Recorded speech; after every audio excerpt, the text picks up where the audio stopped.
But whereas in Jenkins, you can write your own function. Means you can develop your own function and you can use them across the tool, Jenkins Automation Server. So that's what the best part, right? Because uh, while developing some tool, the vendor might have developed with some scenario in place, but every company can't go with the same scenario because scenarios might change. Like I am being some ABC company, I'm using my organization structure in different way, and some company with XYZ, they are using a different way. Now in that case, how we can serve? So that's how Jenkins provides a open nature of writing your own functions or libraries, and that can be written in Groovy scripting language, and because that is the native language which Jenkins uses, and that's the best thing to use. Now coming to another advanced concepts is, now it provides another plugins like Scriptler. Now Scriptler, what it does is, it is used to provide administrative tasks. Like if you are a Jenkins admin and you want to do some routine job every day, or if you want to do some monthly patch upgrades or monthly job cleanups, so those can be done automatically by using Scriptler. Now this is also same way in Groovy we need to write it. Now another one is again Jenkins master slave configuration. Now what is a master slave configuration is, if you say somewhere like any application, it will hold a lot of things. Like it will hold the application server, it will hold the functionality libraries, it will hold the configuration files, it will hold the backup files, it will hold the IAM files, everything. And now we are installing some application on some 4 GB or some certain amount of RAM, and if my configurations are consuming all the memory, then where can I run the job, or how can I use the application gets down or slower. So in order to avoid that, Jenkins provides the master slave, means the load on the master can be distributed across the slaves. Like I can have some 5 6 slaves where I can distribute the load. By that what happens is, Jenkins runs uh, on a very stable manner, and whereas the other the other job functionalities or the uh, library executions can be done on the nodes. So if you see in the down, we have a small picture which will give a clear idea. Like Jenkins master, I can have only UI installed there, and I can have 3 nodes like Windows node, Apple node, and Linux node. Now this will serve in multiple ways. Like for example, if I have some application which runs on Windows, I can run on Windows node. And if I have some application which needs a Linux platform, then I can run on Linux Slave. And if there is some iOS application I'm running automation on the iOS application, then I can take Apple node as well. So there are a lot of uh, wide range of options Jenkins provides. Now these can be configured, and it is entirely up to our hands how we can configure them and how we can use them. Now moving to the administration part. Now if you consider any application, it will have a developer, it will have a administration. If you take any application, like if you take cloud, we have a cloud admin, we have a cloud developer. If you take on-prem like VMware, we have a VMware admin and VMware developer.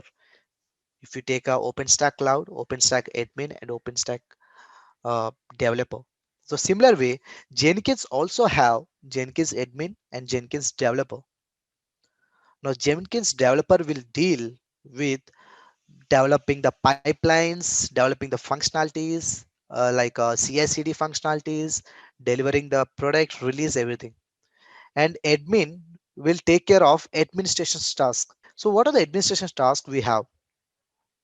Now Jenkins allows users like If I'm using Jenkins, it allows me to, I can personalize the Jenkins application as needed.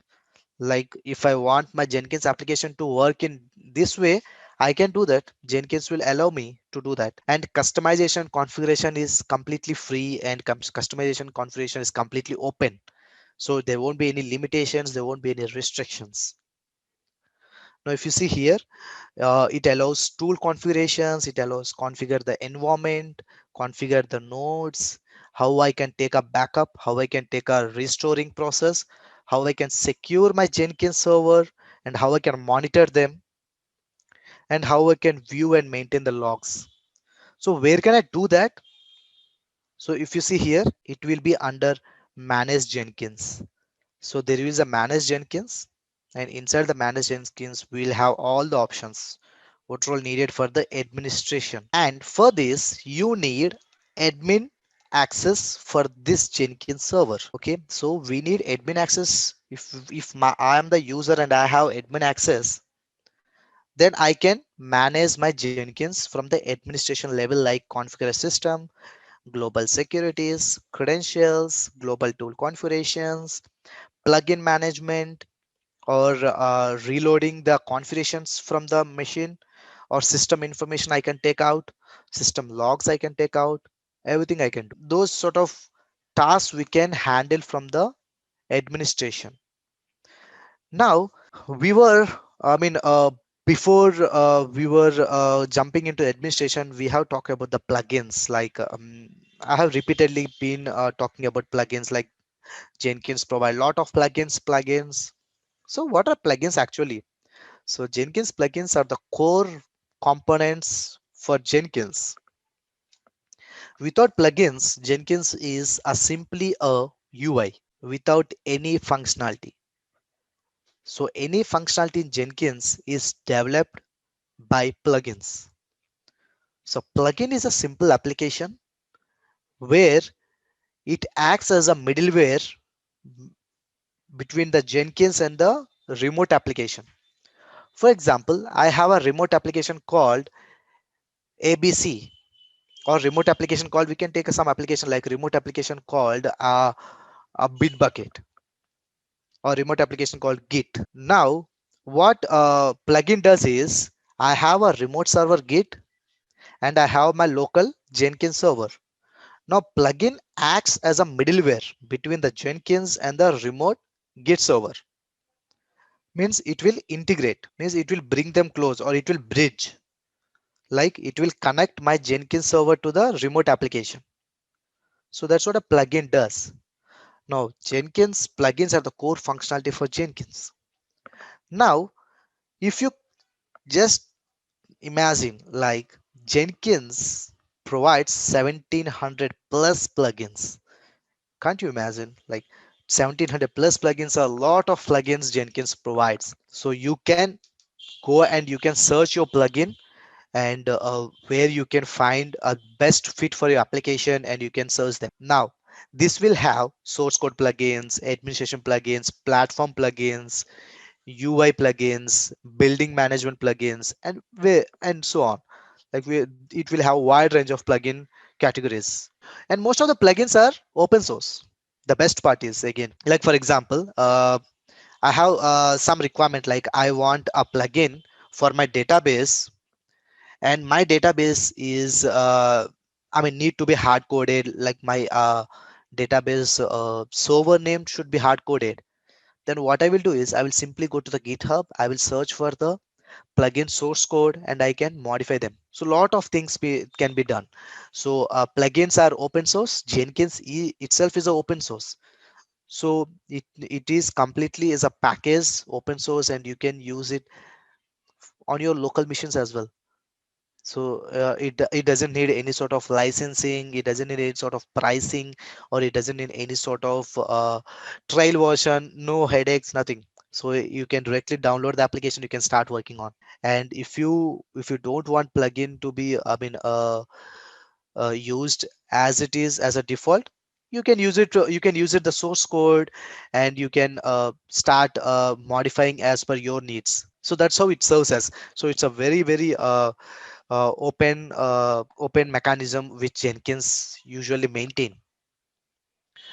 Now, how to manage Jenkins plugins? So if you see here, so we need to navigate to certain location where I can find this page. Okay. And if you see here, manage Jenkins and update center on the left side, and on the header, we have plugin manager. So that is what we called plugin place or marketplace for plugins in Jenkins. And if you see on the right side, so these are the list of plugins, and on the top if you see, there are four categories. One is the update, the other one is available, installed, and advanced. So what are the updates available, installed, and advanced? So these are the different type of categories or different type of uh, tabs where it has its own definitions. Like updates means if I have existing plugins been already installed in Jenkins, I can update them. And available means which are not installed in my server, Jenkins server, but these are available in marketplace. Like it is something like our Play Store in our mobile. So you can go, install, use it. Okay. And these are the list of installed plugins. And advanced means it will have certain 2 3 options where you can manage the plugins in different ways. Now, coming to the pipelining. Now, I have been talking you like pipelining. What actually the pipelining does is, so pipelining is nothing but the functionality what we actually need. Those things we are writing as a script. Like for example, I want to do ABC and 1 2 3. So those things I will write it here. So pipelining, it provides two type of pipelinings. One is scripted one. What is scripted one is simply I will have a node block and I will have all the functionalities in a single page. The other one is the declarative pipeline. We use a pipeline block to start the declarative pipeline. Like if you see on the right side, on a black note, we have written like we have a pipeline as a descriptive, and then we have started with agent and where it should run, and stays. Inside stays we have stages, we have stays, and inside the stage we have steps, and inside the step we have what actually need to be done. So this is a simple syntax we have in a pipeline. Now the best part is, again, most of the times we use declarative pipelines. We very rarely we prefer scripted pipelines. Yes, declarative pipelines we use most of. Now coming to the UI part, Jenkins provides a very good UI. Obviously it has, I have already shown, but apart of that, it also provides us the custom UI, which is called Blue Ocean, a very new interactive user experience of Jenkins. Now where you can create a pipeline from the UI itself. Now, what are the features involved or features included in this Blue Ocean? One is the Jenkins plugin. It we can visualize any uh, minute frame of the pipeline, and it acts as a pipeline editor as well. And we will get each and every log for each and every execution. Activity view. I can get the run detailed view. Like if I trigger some pipeline, I can get it in detailed view. And of course it will have the branching and the pull request as well. So everything is included. Now how does it look like this? So if you see here, so it is very it looks very beauty, right? So if you see on the top, on the header, we have pipeline changes, stress, so different categories. And the down we have entire pipeline flow, and down we have how the execution stream goes on. Let us take a simple use case. How does it actually work on? A simple Jenkins job will run. If you say, means I have been explaining you for the last 40 minutes like how it works on everything, but where do we use it? For example, my developers are working on a code which is on a GitHub, and once they commit the code into GitHub, it should build the code and it should go for the approval, and then it should archive and the clean workspace. So how we will do it is, now this is the flow chart I have given you. Like GitHub, from the GitHub, the code will be taken like a checkout source code, and then build the package, and then the rhombus symbol, it shows like approval. If yes, it will go to archive. If no, it will go to clean workspace. Now like this, I can design the pipelines in our own way. Now coming to the career paths. So how it will be benefit for our career. So from the Ellipse survey or statistics, 50,742 companies are using Jenkins as a core CI/CD platform. So this defines you like how the companies or how the market is using Jenkins. And many companies uh, obviously prefer open source projects.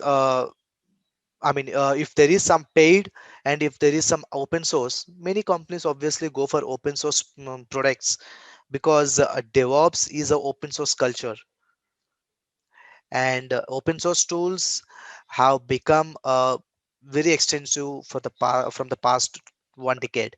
So this is the endless statistics, and if you see on the computer software, there are around some 14,412 companies are using Jenkins as their core CI/CD platform. This is one of the statistics from UK survey report.